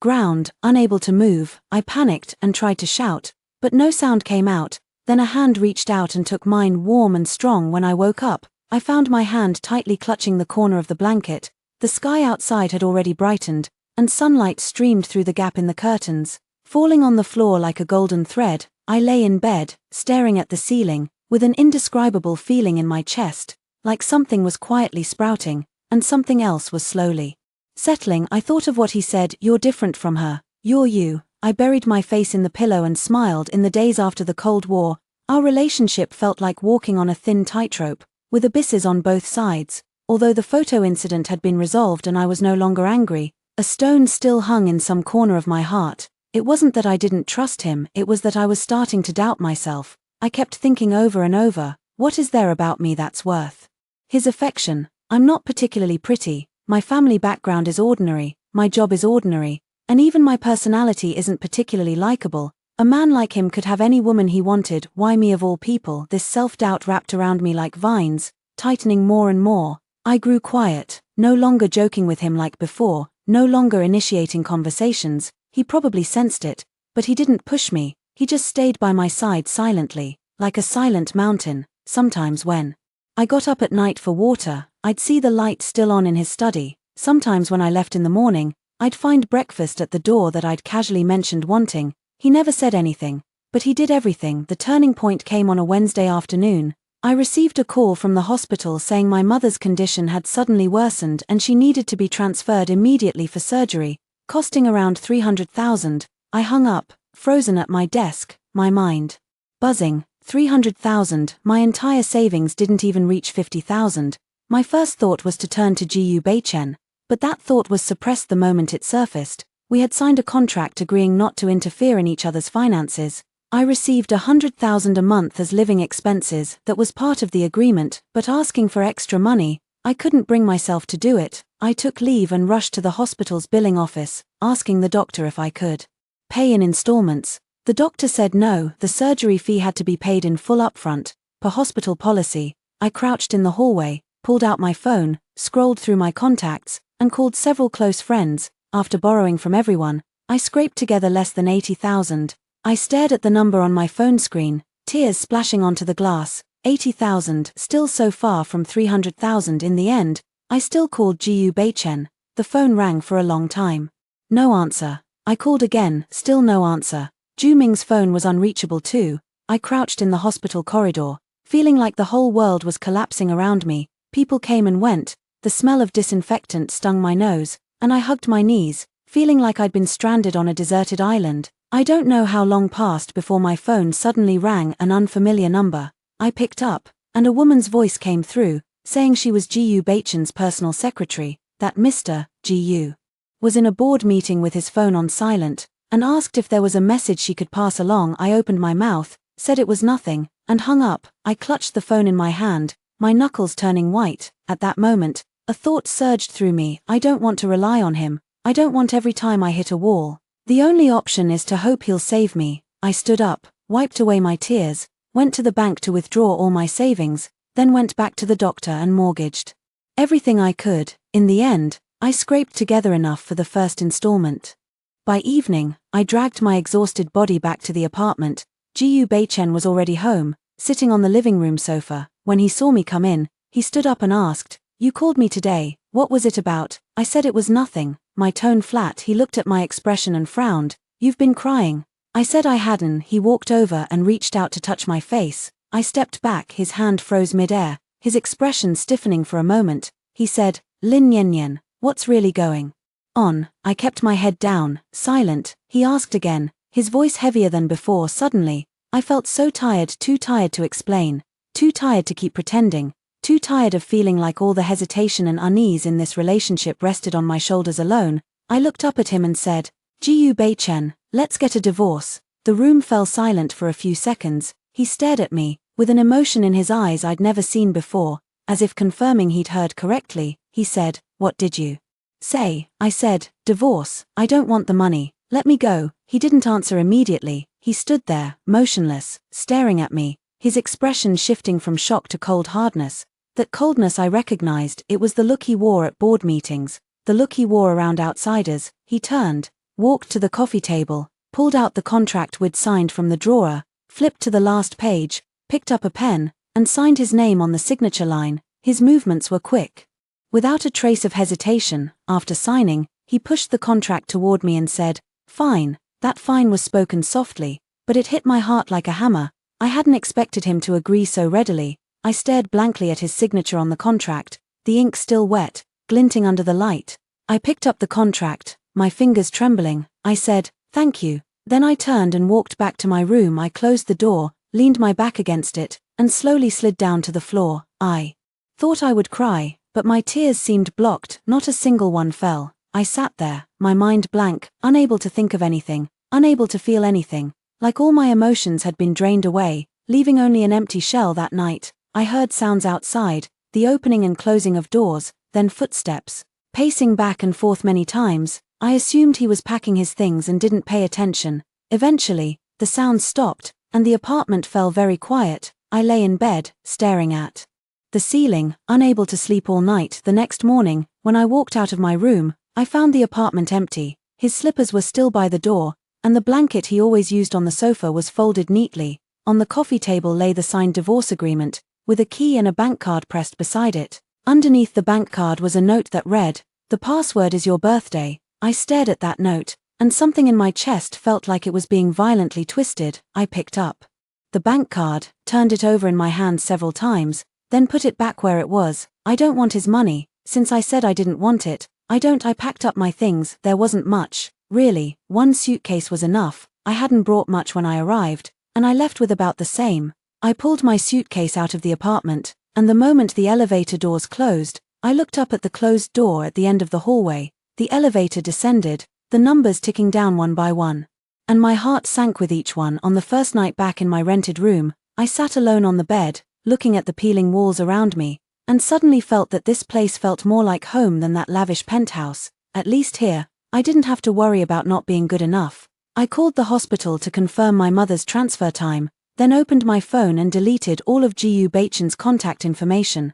After deleting it, I stared at my empty contacts list for a while, then set my phone face down on the nightstand and turned off the light. I thought that was the end of it. I thought we were just a transaction, sign the papers, part ways, and we'd be even, but I was wrong. 3 days later, Chen Ming called me. I didn't want to answer at first, but he called 5 or 6 times in a row, and in the end, I picked up. His voice on the other end was urgent and hoarse, saying that Gu Baichen was in trouble. My fingers tightened around the phone without my meaning them to, and I asked him what had happened. Chen Ming said that after signing the divorce agreement that day, Gu Baichen had gone to a bar alone, drunk himself into a stupor, and ended up being rushed to the hospital to have his stomach pumped. He was out of danger now, but his emotions were completely out of control. He kept clinging to the pillow she had used before, refusing to let go of it. No amount of persuasion worked, and anyone who tried to take it from him got snapped at. As I listened to Chen Ming's words, something slammed hard against my chest, leaving a dull ache behind. I asked him, "He's holding what?" Chen Ming said, "The pillow, the one you used before. He won't let anyone touch it, whoever tries. He goes at them. Miss Lin, I know you two are divorced, but the way Ji Yuzheng is right now, could you come and see him?" I was silent for a long time. Reason told me over and over again, "Don't go back, don't soften, it's over between us, signed, settled, done." But my mind kept replaying Chen Ming's words, holding your pillow and refusing to let go. I closed my eyes, let out a long sigh, and said, "Send me the address." By the time I reached the hospital, it was already 10 at night. The ward was in the VIP section, so quiet that I could hear my own footsteps.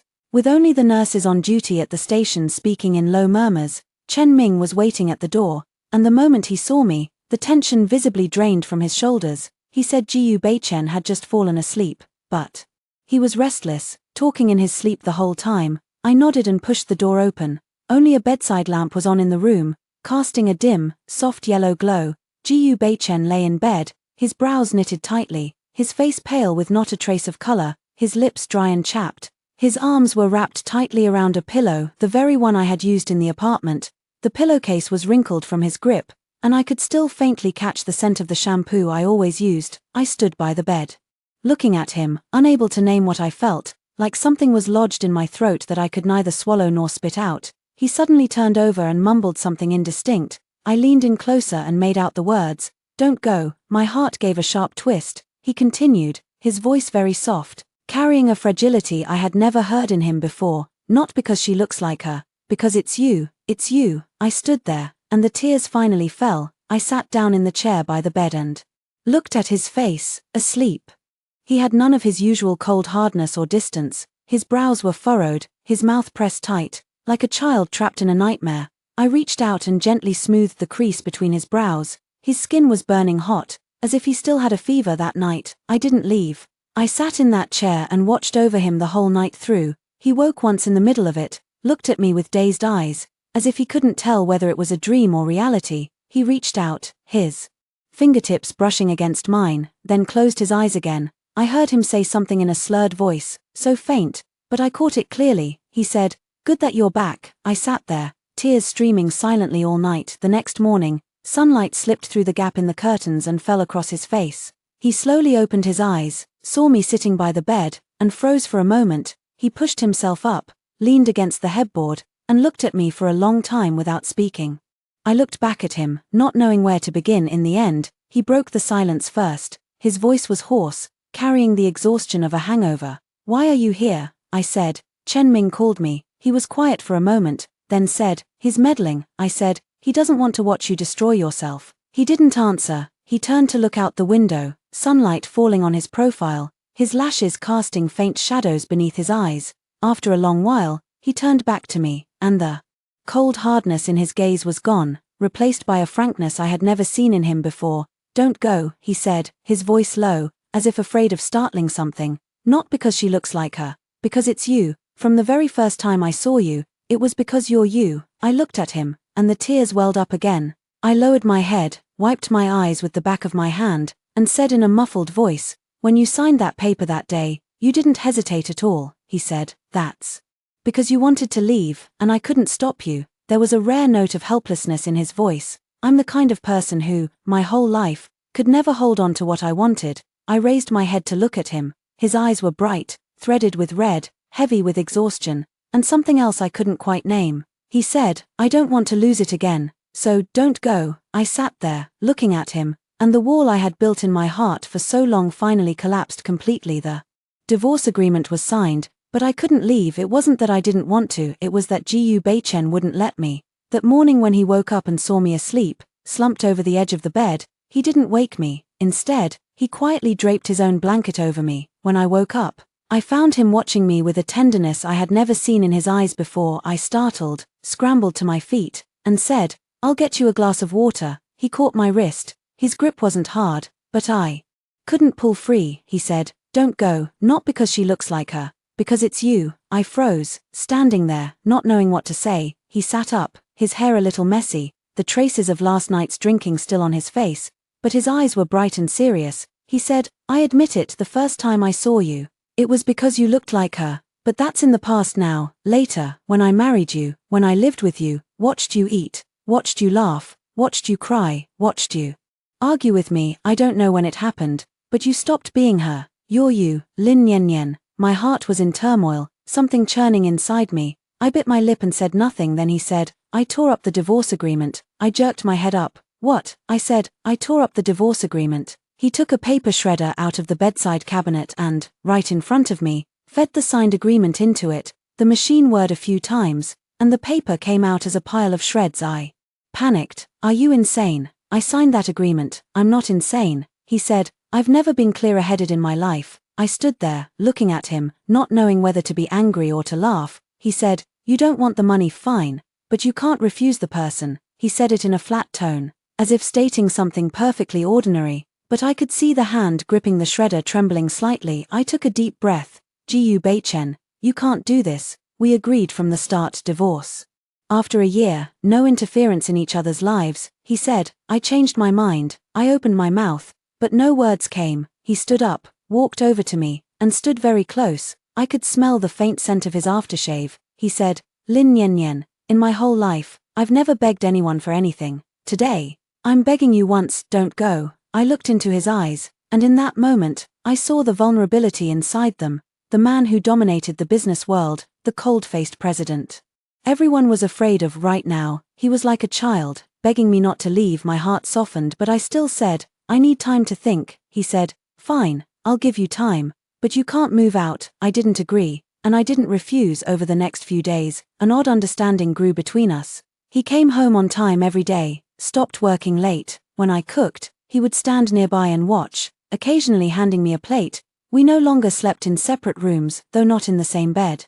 Of course, he had someone add a sofa bed to the bedroom, and he slept on that. I asked him why he didn't just use the guest room. He said, "I'm afraid you'll run away in the middle of the night." I said, "Where would I run to?" He said, "I don't know, but I'm afraid." At that moment, something in my heart softened, but the good times didn't last. About a week later, a piece of news exploded online. Someone leaked that Gu Beichen had entered into a fake marriage, that he'd signed a contract marriage with me to stabilize the board of directors. They even posted a photo of the agreement we'd signed, with the key details blurred out, but it was clearly recognizable as the one we'd signed. The moment the news broke, the stock price plummeted, reporters swarmed the entrance of the GU Group, and the board called an emergency meeting demanding GU Beichen make a public statement. Some even suggested that if he didn't divorce me, they would strip him of his position as president. I was in the dessert shop testing a new recipe when I saw the news on TV. The piping bag slipped from my hand and hit the floor, cream splattering everywhere. My first thought was, it's over. My second thought was, should I leave? If I left now, maybe it would help him out of this mess. After all, the agreement was real. If I admitted we'd had a fake marriage, he could distance himself from it all. Just as I was thinking this, my phone rang. It was GU Beichen's assistant. Madam, don't panic, the president is already handling it, I said. Where is he? The assistant said. He's holding a press conference. I hung up and turned on the TV. On the screen, GU Beichen stood before a crowd of reporters in a black suit. His expression was cold, but his eyes were steady. The reporters fired questions at him from all sides. He waited a moment, then raised a hand to signal for quiet. He said, regarding the rumors online, I'll say only one thing. He paused, looking into the camera, as if he were looking at someone through the screen. In my entire life, I will marry only once. Lin Yanyan is my one and only wife.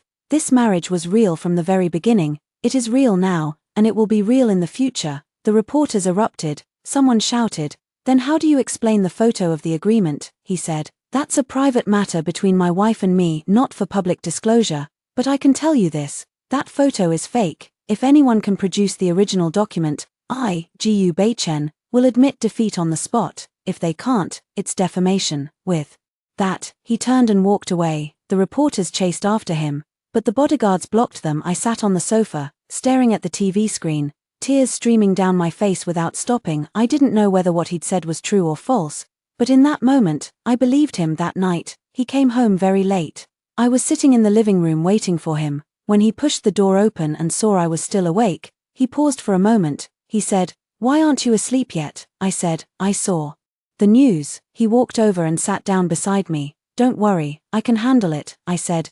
Those photos, were they really fake? He was silent for a moment, then he said, they were real, but I'll never admit it. I said, then what about the board? He said, they told me to get a divorce, and I said that's impossible. They said then I'd be removed from my position, and I said go ahead. His tone was calm, as if he were talking about something completely unrelated to himself. Money can be earned again, the company can be let go, but you are the only one. I looked at him, and tears welled up again. I lowered my head, wiped my eyes roughly with the back of my hand, and said in a muffled voice, when you signed that day, you didn't hesitate at all. He said, that's because you were leaving, and I couldn't stop you. His voice carried a rare helplessness, as if he had finally unearthed words buried for a long time. I've been like this my whole life. Whatever I wanted, I could never keep. I looked up at him. His eyes were bright, with red streaks, exhaustion, and something else I couldn't quite name. He said, I don't want to fail to keep something again, so, don't go. I sat there, looking at him, and the wall I had built for so long in my heart finally collapsed completely that night.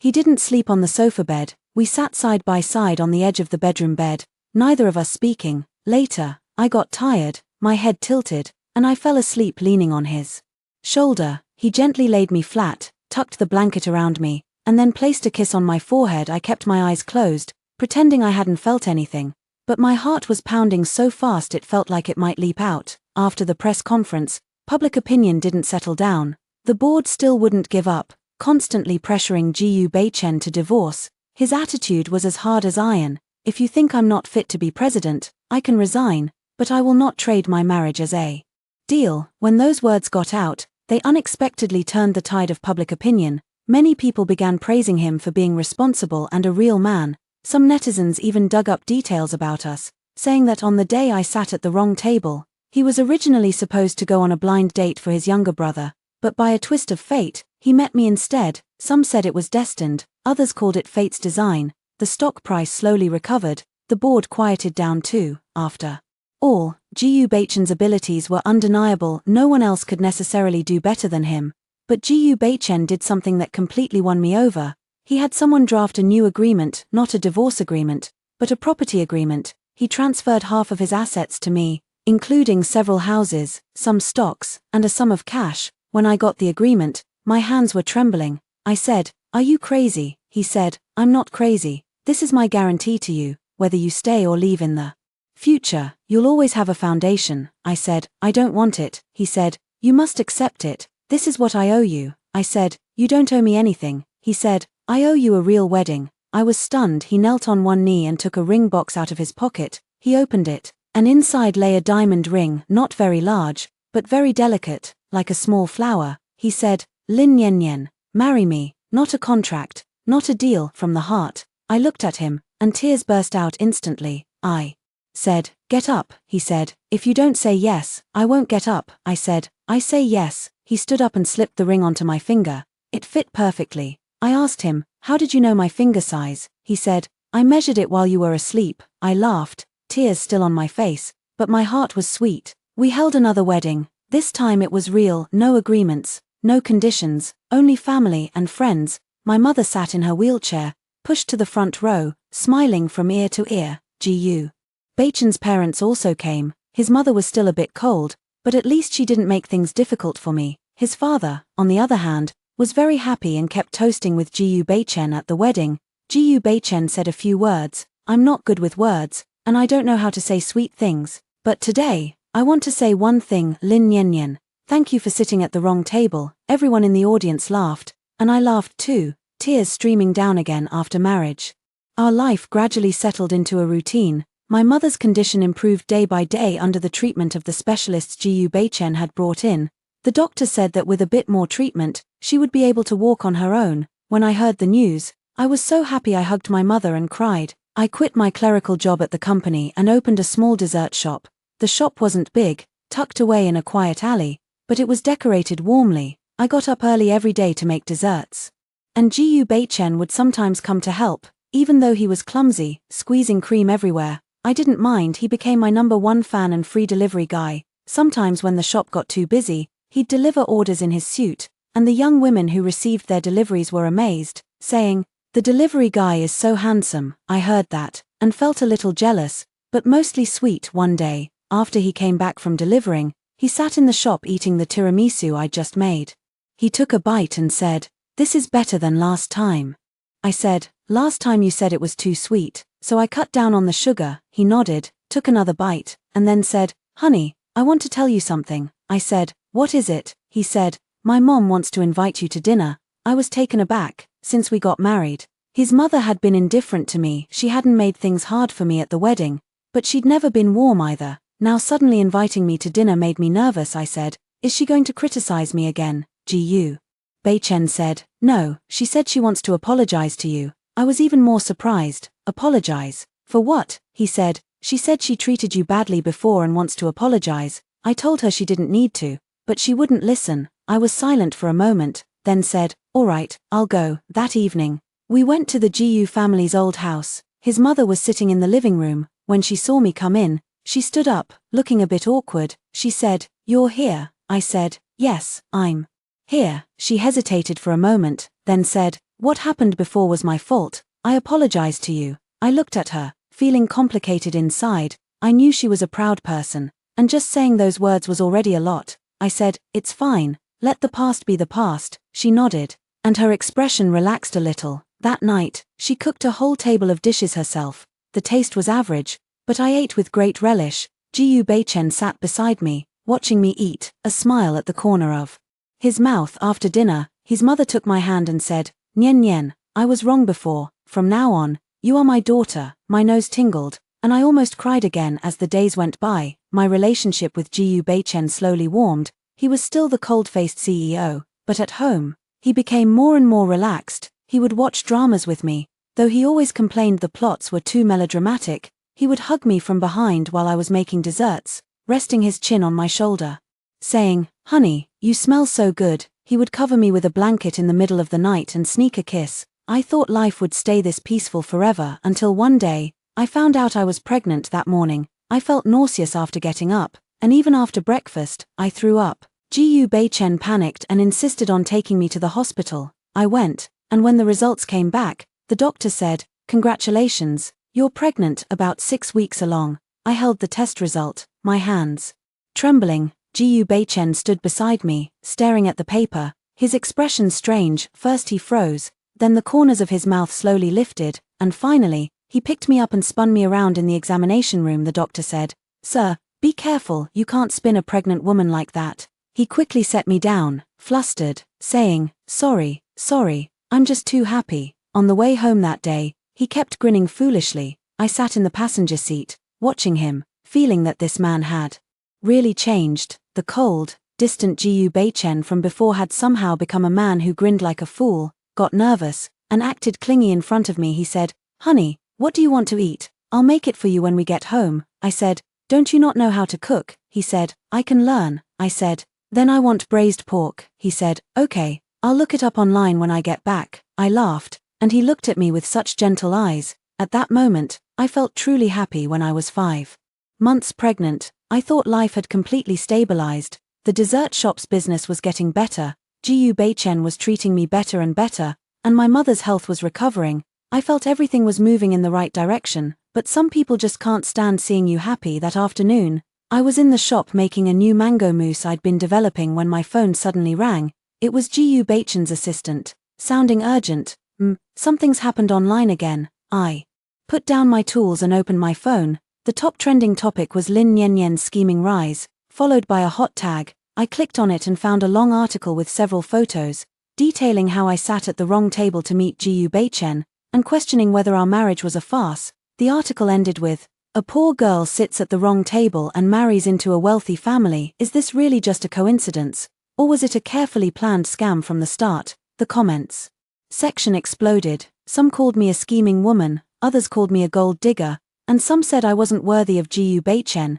People dug up my old company and claimed I wasn't proper at work. The comments got uglier with each one, and I couldn't read past a few pages. I put down my phone, my hands shaking. Some customers in the shop recognized me and started whispering. I heard someone say, "That's her, the scheming woman." Another said, "She's not even that good looking. How did she land Gu Beichen?" I stood there, feeling like the whole world was spinning. I packed up, closed the shop, and took a cab home. When I got there, Gu Beichen was already in the living room. Seeing me come in, he walked over quickly and pulled me into his arms. He said, "Don't be afraid, I'll handle it." I leaned against his shoulder, saying nothing. He patted my back and said, "I had someone look into it. It was Shen Qinghe." I looked up. "Why would she do this?" He said, "She can't let it go. She thought that after you and I divorced, she'd still have a chance." I asked, "So what do we do now?" He said, "I've already had the lawyers draft a lawsuit. We're suing her for defamation.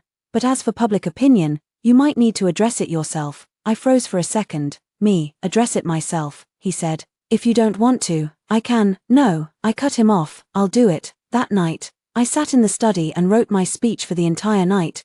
Gu Beichen stayed with me the whole time, refilling my water, draping a blanket over my shoulders. He didn't say a word, just sat there watching me. The next day, I reached out to a livestream program. When the producers heard I wanted to respond personally, they were thrilled and set up the broadcast for that very afternoon. Backstage before the show, my palms were slick with sweat. Gu Beichen stood beside me, holding my hand. "Don't be nervous, say whatever you want to say, I'm right here." I nodded, took a deep breath, and walked out onto the stage. The host introduced me briefly, then asked, "Miss Lin, regarding the rumors online, is there anything you'd like to say?" I sat there, staring into the camera, feeling like a million pairs of eyes were boring into me. When I finally spoke, my voice trembled. "I admit it, the way my husband and I met was an accident. I really did sit at the wrong table that day. I thought I was meeting my blind date, but the person across from me turned out to be him." The live comments were flying past so fast I couldn't make out a single one.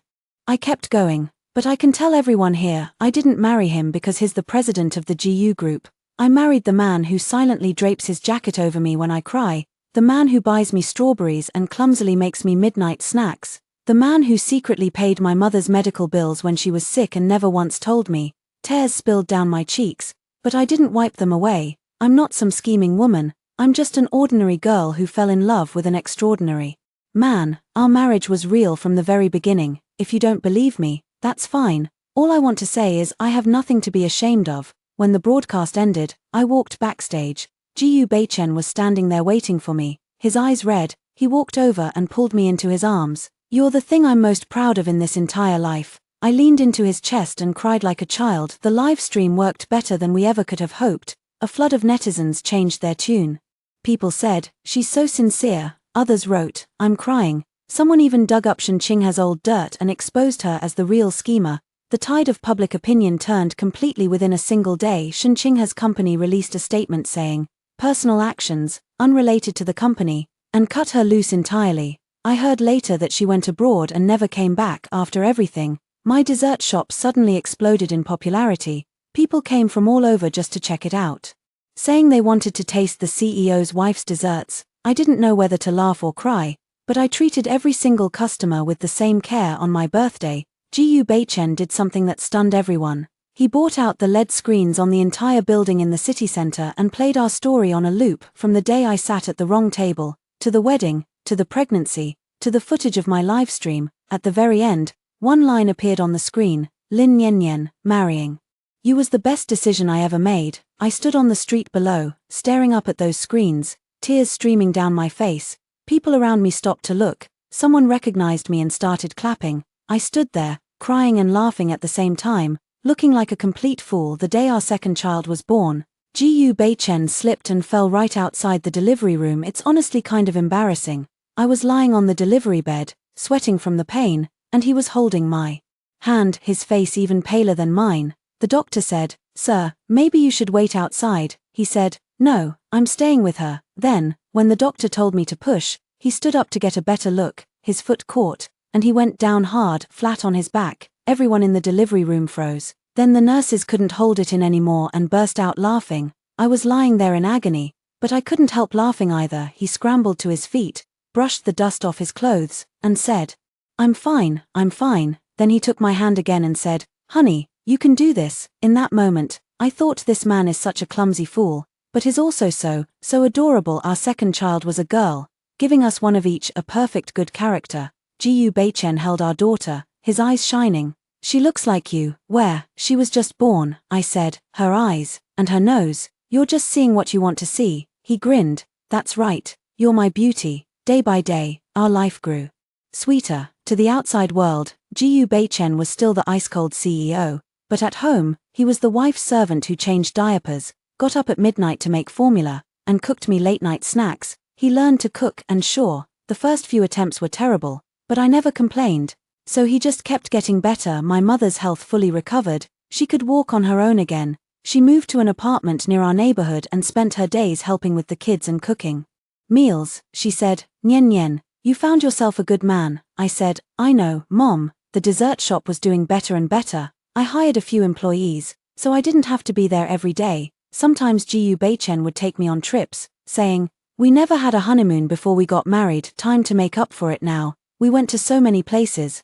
the seaside, ancient towns, grasslands. Every time we traveled, he'd take tons of photos, saying he wanted to keep them for the kids to look at. One night, after the children were asleep, we sat on the balcony drinking tea. He suddenly said, "Honey, do you remember the day we first met?" "Of course I do. I sat at the wrong table, and you were sitting across from me, looking at me like I was beneath you." He laughed. "I wasn't looking down on you.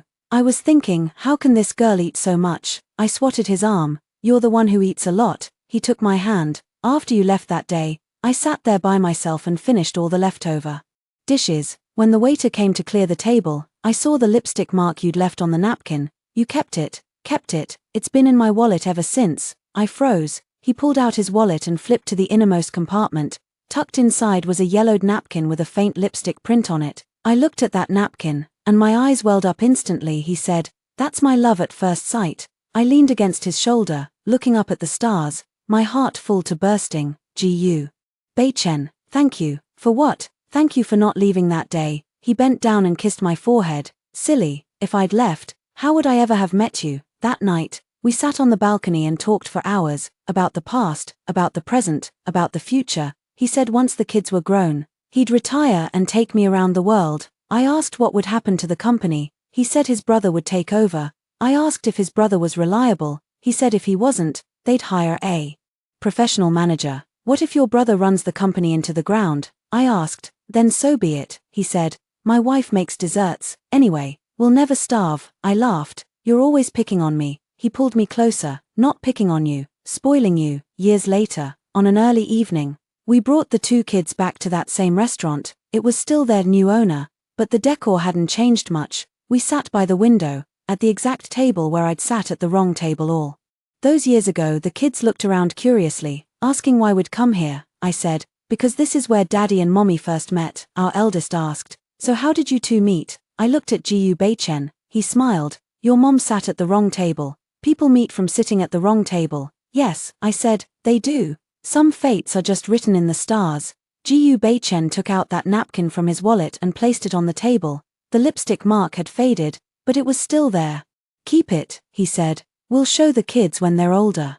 Okay, that evening, the four of us had dinner together. The kids begged for ice cream, so Jiu Beichen took them to buy some. I sat by the window, watching the three of them walk away, and my heart felt warm. The setting sun streamed in through the window, falling across the table and onto that yellowed napkin. I thought about that girl I used to be, wearing a cheap dress, sitting nervously in this very seat, thinking she was meeting an ordinary civil servant, who knew fate would play such a massive joke on me, and hand me such a massive blessing at the same time. I took out my phone and snapped a photo of the view outside the window, sending it to Jiu Beichen. He replied almost instantly, "What's wrong?" I typed, "Nothing, just wanted to tell you I love you." He sent back a smiley face. Then, "I love you too, honey." I looked at that message and smiled. This is my story. A poor girl sat at the wrong table and married an ice-cold CEO. I thought it was just a transaction. He ended up spoiling me rotten. Now I have my own dessert shop, a husband who loves me, beautiful children, a healthy mother. I don't want for anything. If I have one wish left, it's that time would slow down just a little, so I can savor every moment of this happiness, because I know that some people, some moments, once you miss them, they're gone forever, and me, I didn't miss mine, so I'm very, very lucky.